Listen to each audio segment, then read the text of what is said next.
Hello everyone, welcome back to the learners study channel. आज की video में हम लोग मुग़ल एम्पायर की नेक्स्ट वीडियो जिसमें हम लोग स्थापत्य कला के विकास के बारे में बात करेंगे। लेकिन अगर आप लोग मेरी वीडियो पर नए हैं तो प्लीज़ मेरे चैनल को सब्सक्राइब कीजिएगा, जिससे कि इसी तरीके के और भी वीडियो आप लोगों को मिलते रहें। और अगर आप लोगों ने मुग़ल एम्पायर के इसके पहले वाले वीडियो नहीं देखे हैं तो प्लीज़ पहले वो वाले वीडियो ज़रूर देख लीजिएगा, तभी आप लोगों को मुग़ल एम्पायर पूरे तरीके से क्लियर हो पाएगा। इसके अलावा अगर आप लोग एंशिएंट हिस्ट्री का भी सिलेबस देखना चाहते हैं तो उसका लिंक भी आप लोगों को डिस्क्रिप्शन बॉक्स में मिल जाएगा, वहां से जाकर आप लोग देख सकते हैं। तो बने रहिए हमारे साथ for learn and study with learners study. चलिए अब हम लोग आज के वीडियो को शुरू कर लेते हैं।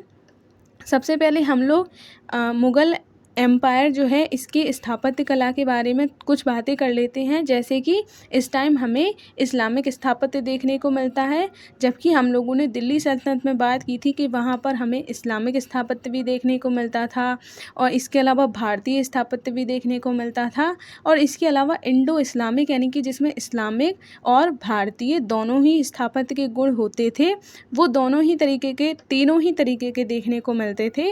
लेकिन मुग़ल एम्पायर में हमें सिर्फ इस्लामिक स्थापत्य ही देखने को मिलता है। अब अगर हम लोग बात करें कि यहाँ पर किस तरीके की इमारतें या फिर किस तरीके के भवन बनाए जाते थे, तो यहाँ पर मकबरे बनाए जाते थे, मस्जिद बनाई जाती थी, इसके अलावा महल और किले भी बनाए जाते थे। इसके अलावा बहुत तरीके के दरवाजे भी बनाए जाते थे, जिनके बारे में हम लोग बात करेंगे। इसके अलावा अगर हम लोग बात करें कि यहाँ पर अलंकरण किस तरीके का होता था, अलंकरण का मतलब होता है कि जो भी इमारतें बनाई जाती थी उनको सजाने के लिए या फिर उन पर किस तरीके की डिज़ाइनिंग की जाती थी, उसे ही अलंकरण कहा जाता है। तो यहाँ पर अलंकरण में सुलेखन किया जाता था। सुलेखन दिल्ली सल्तनत में भी हमने देखा था, सुलेखन और अरवैस्क। तब मैंने आप लोगों को बताया था कि सुलेखन का मतलब होता है कि दीवारों पर जो लिखा जाता है, जो खुदाई करके उन पर लिखा जाता है, उसे सुलेखन कहा जाता है। और अरवैस्क जो होता है वो जो दीवारों पर जो पत्तियों के तरीके की डिज़ाइनिंग की जाती है, उसे अरवेस्क कहा गया है। तो ये दोनों विशेषताएं हमें दिल्ली सल्तनत के स्थापत्य में भी देखने को मिलती थी। इसके अलावा यहाँ पर चार बाग बनाए जाते थे। चार बाग कहने का मतलब है कुछ इस तरीके का डिज़ाइन बनाया जाता था, जिसमें चार कोने या फिर हम इसे कह सकते हैं एक आयत की तरीके के यहाँ पर भवन जो होते थे वो बनाए जाते थे। इसके अलावा यहाँ पर हमें पानी के फव्वारे भी देखने को मिलते थे। इसके अलावा पिटरा डोयरा क्या होता है, ये भी एक तरीके की डिज़ाइनिंग होती है। ये आप लोग देख सकते हैं, ये पिटरा डोयरा डिज़ाइनिंग कहलाती है। तो इस तरीके की डिज़ाइनिंग भी यहाँ पर की जाने लगी थी, इसे ही पिटरा डोयरा डिज़ाइनिंग कहा जाता है। इसके अलावा अगर हम लोग बात करें कि ये लोग अपने जो भी इमारतें बनाते थे उनमें क्या क्या निर्माण सामग्री यूज़ करते थे, तो ये लोग चूना पत्थर का उपयोग करते थे। इसके अलावा संगमरमर का उपयोग करते थे। इसके अलावा जिप्सम जो होता है उसका भी उपयोग करते थे। तो कुछ इस तरीके से मुग़ल एम्पायर जो है वहाँ पर स्थापत्य कला का विकास होता हुआ हमें दिखाई देता है। अब हम लोग एक एक करके बात कर लेते हैं मुग़ल स्थापत्य के बारे में। तो सबसे पहले अगर हम लोग बात करें कि किसी भी काल में स्थापत्य कला का विकास कई कारकों से प्रभावित होता है। जैसे कि अगर हम लोग बात करें उस टाइम की किस तरीके की राजनीतिक स्थिरता है, इसके अलावा वहाँ पर आर्थिक दशा कैसी है, यानी कि राजनीति में अगर स्थिरता है तो स्थापत्य कला का विकास भी अच्छा होता हुआ दिखाई देगा। इसी तरीके से अगर उनकी आर्थिक व्यवस्था अच्छी है तो भी हमें स्थापत्य कला का विकास होता हुआ दिखाई देता है। इसके अलावा जो शासक वर्ग है उसका दृष्टिकोण किस तरीके का है, और जो शासक हैं उनकी अभिरुचि किस तरीके की है। यानी कि कुछ शासक ऐसे होते हैं जिनको कला और स्थापत्य में बहुत ज़्यादा इंटरेस्ट होता था, बहुत ज़्यादा उनकी अभिरुचि होती थी, तो वो कला और स्थापत्य को बहुत ज़्यादा प्रोत्साहन करते थे। तो उसके ऊपर भी स्थापत्य कला का जो विकास है वो डिपेंड करता है।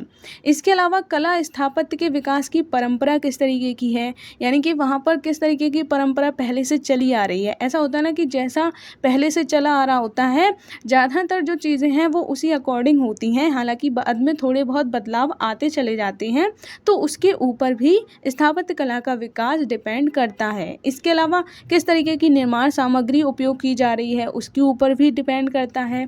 इसके अलावा कारीगरों की उपलब्धता, यानी कि अगर हम लोग कोई भी इमारत बनवाएंगे या फिर कोई भी डिज़ाइन बनवाएंगे तो उसके लिए वो कारीगर वहाँ पर उपलब्ध हैं या नहीं, इसके ऊपर भी स्थापत्य कला का विकास डिपेंड करता है।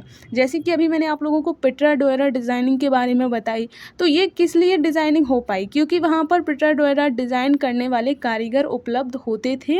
इसी वजह से वो डिज़ाइन का भी विकास होता हुआ हमें दिखाई देता है। तो ये कुछ कारक हैं जिन पर किसी भी काल की स्थापत्य कला जो है वो निर्भर करती है। ये ऐसा नहीं है कि सिर्फ ये मैंने मुग़ल काल के कंपैरिजन में बताया है, इन्हें आप लोग किसी भी काल से कंपेयर करके देख सकते हैं। इसके अलावा अगर हम लोग बात करें, मुग़ल काल जो है वहाँ कला स्थापत्य की दृष्टिकोण से भारतीय स्थापत्य का एक समृद्ध काल माना जाता है।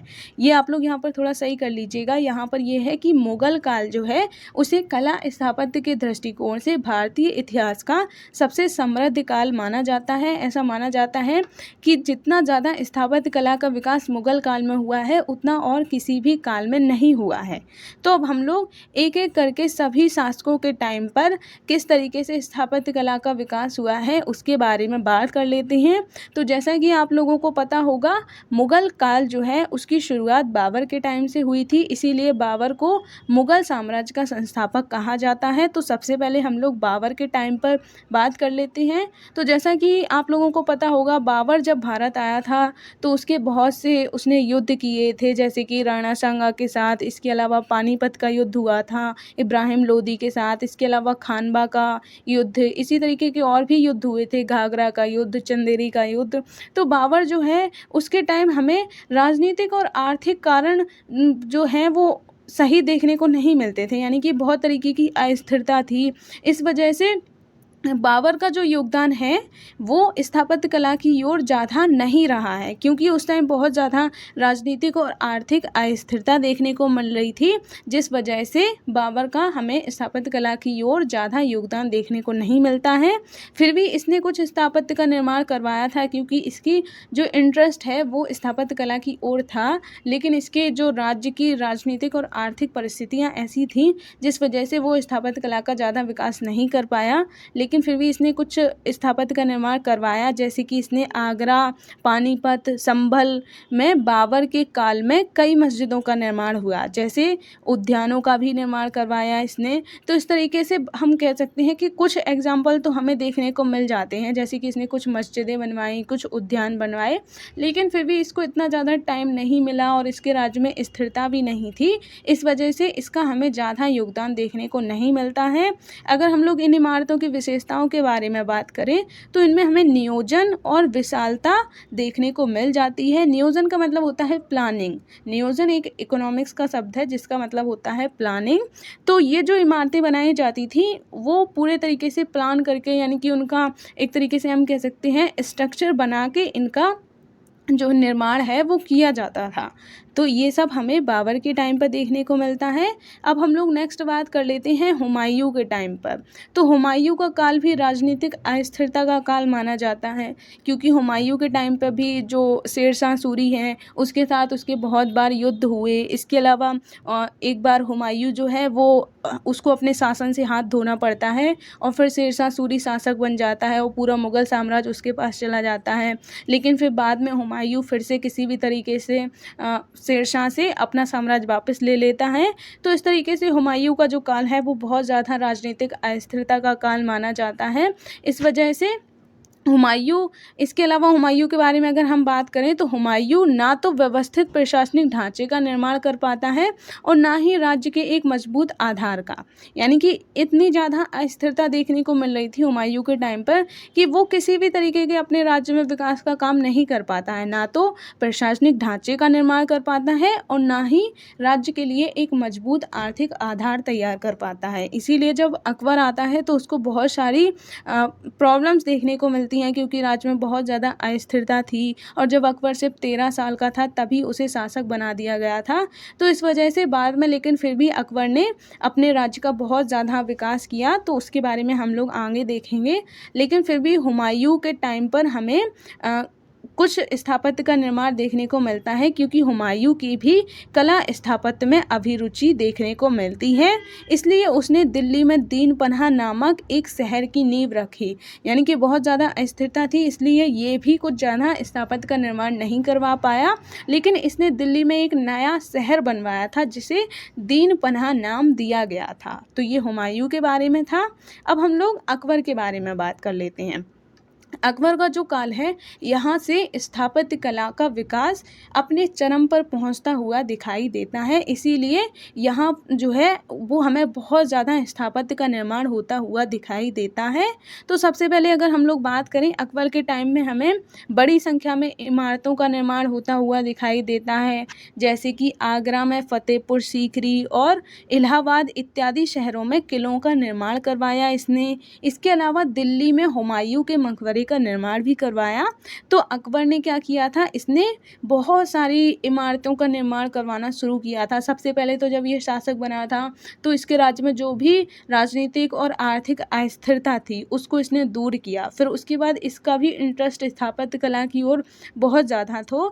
तो जब इसके राज्य में वो सारी स्थिरताएं देखने को मिलने लगती हैं तो फिर ये स्थापत्य कला के विकास पर ध्यान देने लगता है और फिर ये आगरा, फतेहपुर सीकरी, इलाहाबाद इत्यादि शहरों में किलों का निर्माण करवाता है और दिल्ली में हुमायूं के मकबरे का भी निर्माण करवाता है। अब हम लोग अकबर के स्थापत्य कला की विशेषताओं के बारे में बात कर लेते हैं।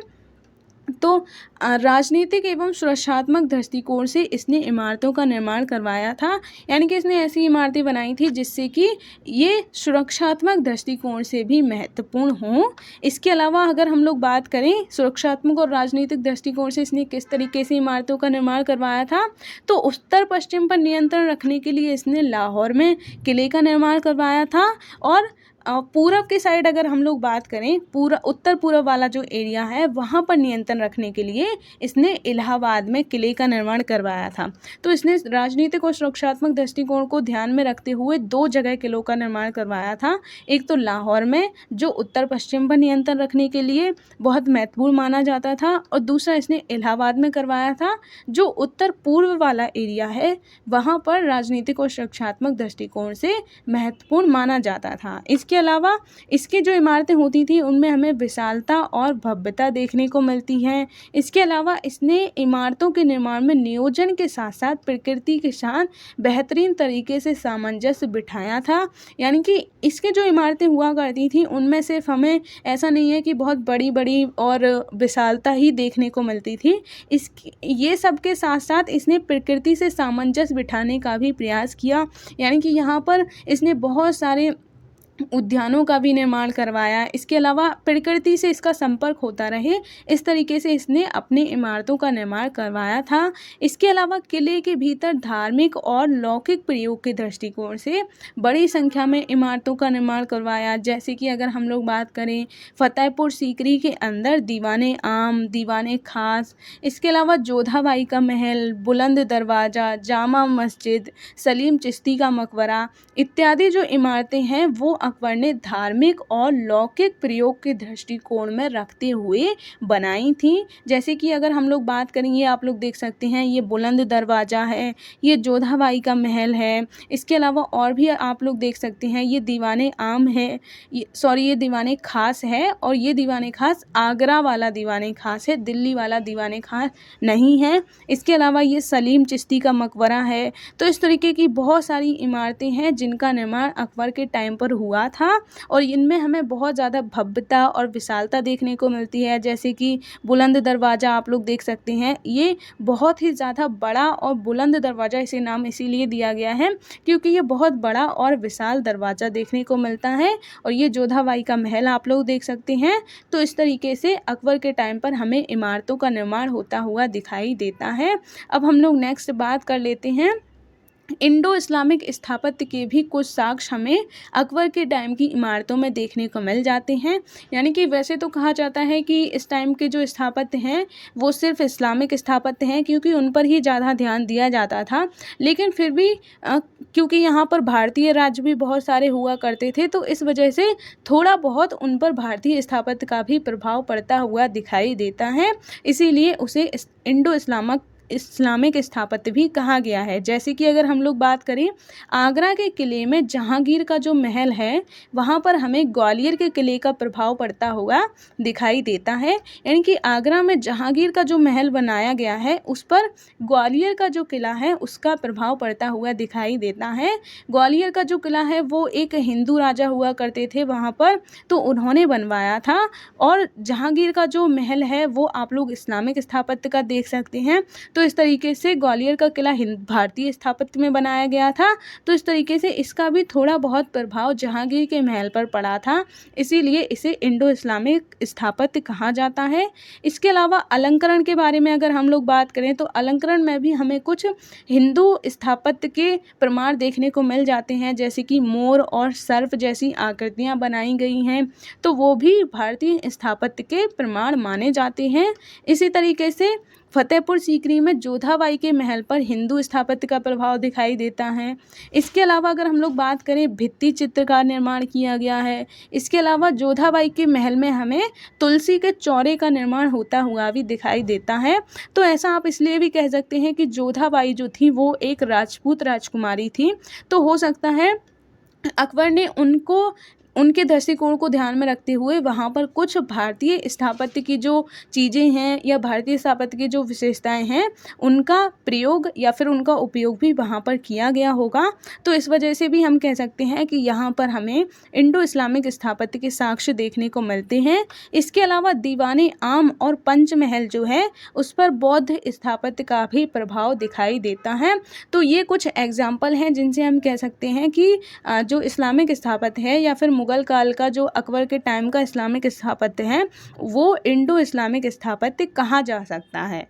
इसके अलावा अब हम लोग नेक्स्ट बात करें कि इनमें क्या क्या निर्माण सामग्री प्रयोग की जाती थी, तो यहाँ पर लाल बलुआ पत्थर के साथ साथ संगमरमर का भी प्रयोग होने लगा था, जैसे कि हुमायूं के मकबरे की जो गुंबद है, इसके अलावा सलीम चिश्ती का जो मकबरा है उनमें लाल बलुआ पत्थर के साथ साथ संगमरमर का भी उपयोग किया गया है। इसके अलावा अगर हम लोग बात करें इनके अलंकरण के बारे में तो इनमें हमें सुलेखन, अरविस्क इनका उपयोग होता हुआ दिखाई देता है। साथ ही चारबाग शैली मैंने क्या बताया अभी, जो इस तरीके से आयत या फिर जो रेक्टेंगल होता है उसके तरीके से बाग बनाए जाते थे, यानी कि ये 4 कोने वाले बाग हुआ करते थे। तो इनका भी निर्माण होना शुरू हो गया था अकबर के टाइम से ही। इसके अलावा भित्ति चित्रों का भी निर्माण होता हुआ दिखाई देता है। भित्ति चित्र क्या होते हैं ये हम लोगों ने गुप्त काल के टाइम पे बात की थी। अजंता और एलोरा की जो गुफाएं हैं उनमें हमें भित्ति चित्र देखने को मिलते थे, तो उनके भी प्रमाण हमें यहाँ पर भी इस टाइम में भी देखने को मिल रहे हैं। अब हम लोग नेक्स्ट अगर बात करें तो हम लोग जहांगीर के समय के बारे में बात कर लेते हैं। तो यहाँ पर कुछ इमारतों के प्रमाण मिलते हैं, जैसे कि इसने सिकंदरा में अकबर का मकबरा बनाया था। इसके अलावा आगरा में इत्मा उद्दौला का मकबरा, इसके अलावा लाहौर में जहांगीर का मकबरा। तो ये कुछ इमारतें हैं जो जहांगीर के टाइम पर बनाई गई थी। इसके अलावा जहांगीर के काल में कुछ उद्यानों का निर्माण होता हुआ भी दिखाई देता है। अगर हम लोग जहांगीर के टाइम पर बात करें तो कुछ ज़्यादा इमारतें नहीं बनाई गई थी, लेकिन फिर भी इसने जो इत्मा उद्दौला का मकबरा बनाया था वो कलात्मक दृष्टिकोण से बहुत ही ज़्यादा महत्वपूर्ण माना जाता है।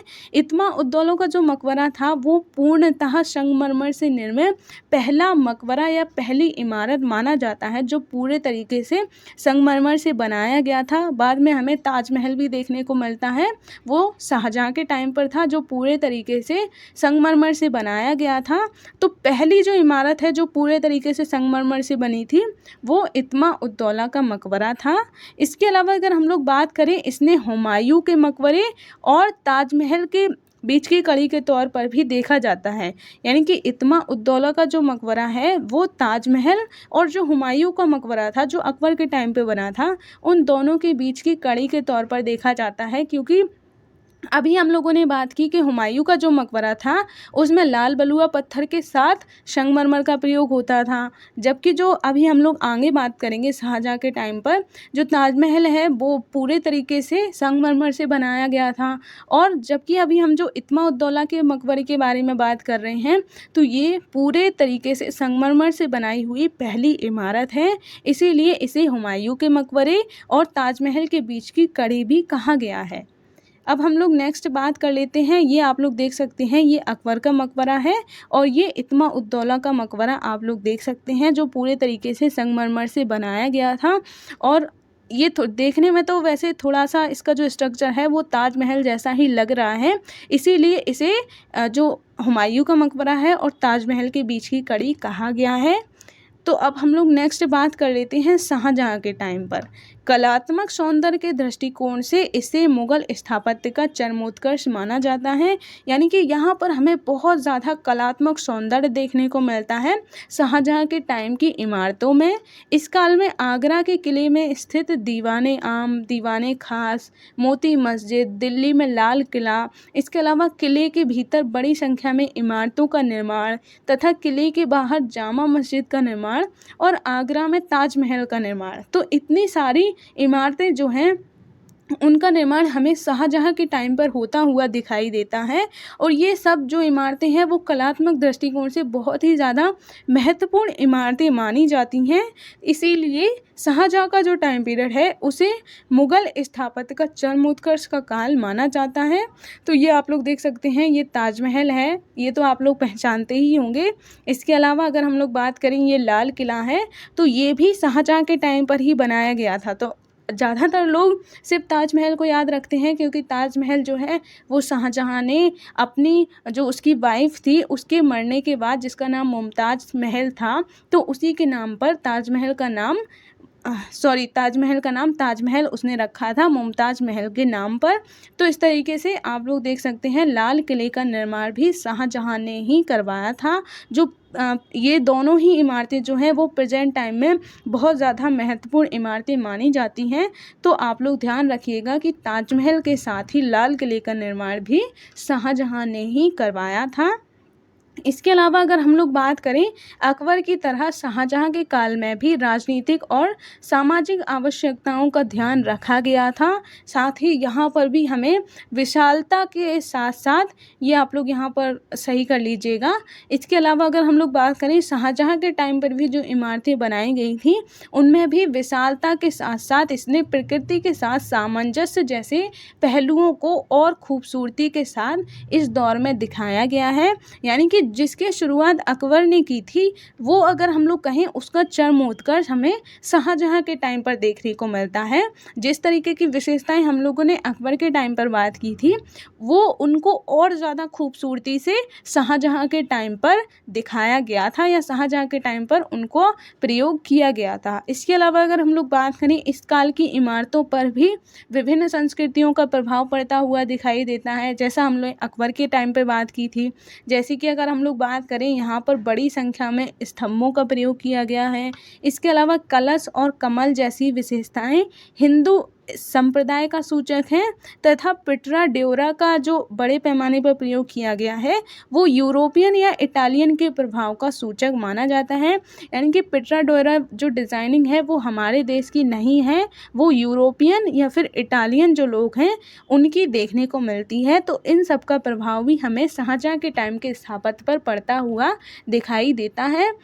अब हम लोग नेक्स्ट बात कर लेते हैं औरंगजेब के बारे में। शाहजहाँ के पश्चात मुग़ल स्थापत्य का पतन आरंभ होने लगता है, लेकिन फिर भी औरंगजेब के काल में कुछ इमारतों का निर्माण हुआ, जैसे कि दिल्ली के लाल किले में मोती मस्जिद, इसके अलावा लाहौर में बादशाही का मस्जिद, इसके अलावा महाराष्ट्र के औरंगाबाद में बीवी का मकबरा। तो ये कुछ प्रमुख स्थापत्य हैं जो औरंगजेब के टाइम पर बनाए गए थे। शाहजहाँ के बाद पतन होना शुरू हो गया था, लेकिन औरंगजेब ने कुछ इमारतों का निर्माण करवाया और औरंगजेब के बाद हमें मुग़ल स्थापत्य का बिल्कुल पतन होता हुआ दिखाई देने लगता है। तो ये आप लोग देख सकते हैं, ये बीबी का मकबरा है जो औरंगजेब ने बनवाया था और ये कहाँ पर है, ये महाराष्ट्र के औरंगाबाद में स्थित है। तो ये भी आप देख सकते हैं, वैसे तो ये देखने में ताजमहल के जैसा ही लग रहा है, लेकिन ये ताजमहल के जितना हम कह सकते हैं सुंदर या फिर कलात्मक दृष्टिकोण से उतना सुंदर नहीं बनाया गया है।